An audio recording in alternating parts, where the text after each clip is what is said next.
Welcome to another installment of Turn Up the AC Hot Takes with Reason on a solo edition. Now, we're going to talk about Canelo Alvarez signing a four-fight deal with Turkey Al Sheikh in Riyadh season. Uh, yeah, man, so we got a four-fight deal. It was reported by Ring Magazine the other day that Canelo was going to fight Jake Paul and that the Crawford fight was off the table. And just like damn near every other fan in the world, I was disappointed. Nobody wants to see Canelo and Jake Paul. That is not a fight.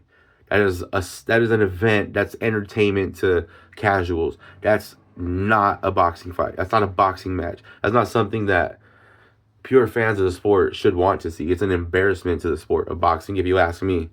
But I digress. There's going to be a lot of Canelo fans who are going to support it no matter what he does because they just want to see their guy win, and they're scared to see him in a real fight with some real competition.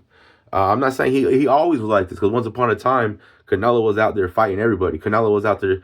Canelo has the best resume in boxing. Let's be clear. But the past few years, the only dangerous fight he really took was Bivol because he thought it was sweet, and Caleb Plant. To me, those are his best wins of the last 4 years was those guys. And then he fought a bunch of just filler fights like Billy Joe Saunders. Nobody wanted to see that. Caleb Smith. Nobody wanted to see that. The Avni Yildirim's. No one wants to see these fights when you know he's just going to dog them and dominate. Come on. Canelo's too great of a fighter to be fighting these weak-ass fights. Let's be real. I'm so critical on him because he's that great of a fighter, and I want to see him challenge. I want to see him fight the best. But anyway, let's get into this four-fight deal. So, starting with May 2025, they're looking at potentially a Jamal Charlo or who is he? Oh boy, that beat Jaime Munguia. What's his name? Bruno Saraz, I believe his name is. He's the one. He's one of the two potential fights for the Cinco de Mayo weekend. With Canelo. So I don't want to see that Bruno Saras fight because, bro, just like Jaime Munguia, he has no chance against the Canelo. Let's be real. And Jamal Charlo is some I wanted to see 4 or 5 years ago. Charlo's been super inactive. He's fought once in the last three plus years. And that was against Jose Benavidez Jr., I believe at like 160, 164. It was a catch weight, so it would be Charles' first time moving up to 68 from 60 if he were to fight Canelo. And I don't give him much of a chance right now. He hasn't fought in 3 plus years. He's definitely not in the boxing mind. So if Canelo takes this fight now, I mean, he's going to have both Charlo brothers on his resume, but let's just keep it a buck, man. He ain't fighting when he was supposed to. You don't have to like what I'm saying. I just speak facts, bro. He ducked at 54 Mel. He had Big Charlo at 60 when he was his mandatory. He ain't take that fight either.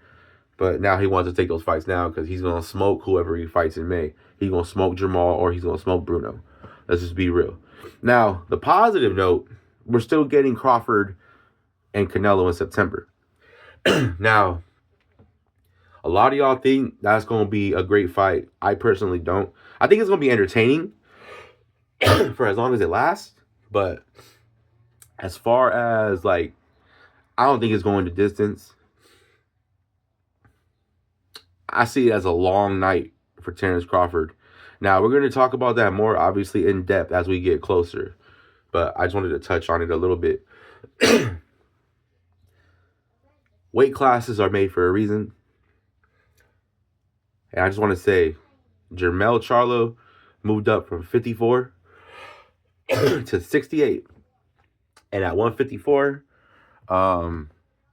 he was pretty dominant. Jermell Charlo was pretty dominant. He cleared out the entire division. And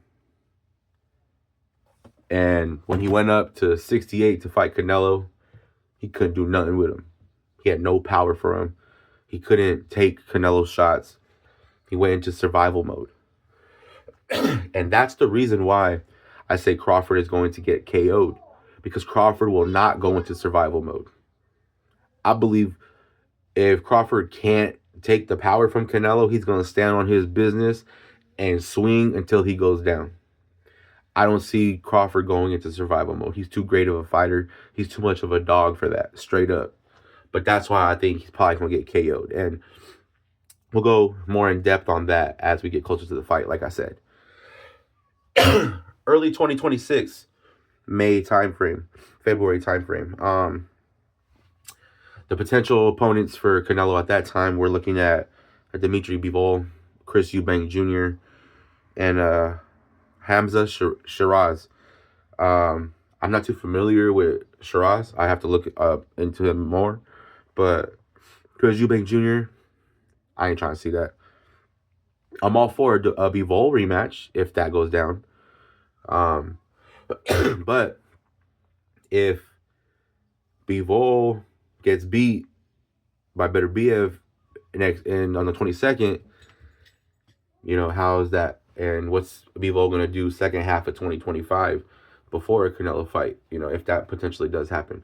But I'm all for a rematch with Bivol, even if he loses to Beterbiev, because that's someone that Canelo lost to, and that's someone that I would watch the fight. And I'd be more than happy to pay for it, to see the rematch. Because if Canelo is able to come back and beat Bivol, that's a great win. I'll give all the credit in the world for that. Now, the fourth fight, scheduled for late 2026. At this point, they don't have an opponent, a potential opponent. So the one glaring thing about these 4 fights and this 4-fight deal is we don't see a David Benavidez. We don't see that name, and that's unfortunate. But a lot can change in a year. If Beterbiev wins on the 22nd and Benavidez gets his shot second half of 2025 and he's able to pull off that win over Beterbiev, they might have a rematch early 2026. If he's able to be successful again and still has those belts, maybe we get David Benavidez and Canelo at late 2026.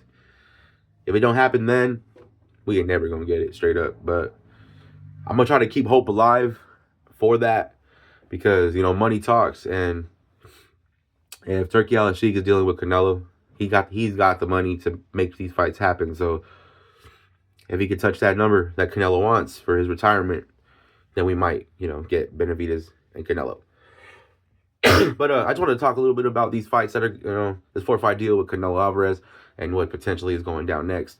We're going to talk a little bit more, as we go forward. And the next upload you're going to see about boxing, I'm going to be talking about the Beterbiev and Bivol rematch, a fight that I cannot wait to see because that first fight was very interesting.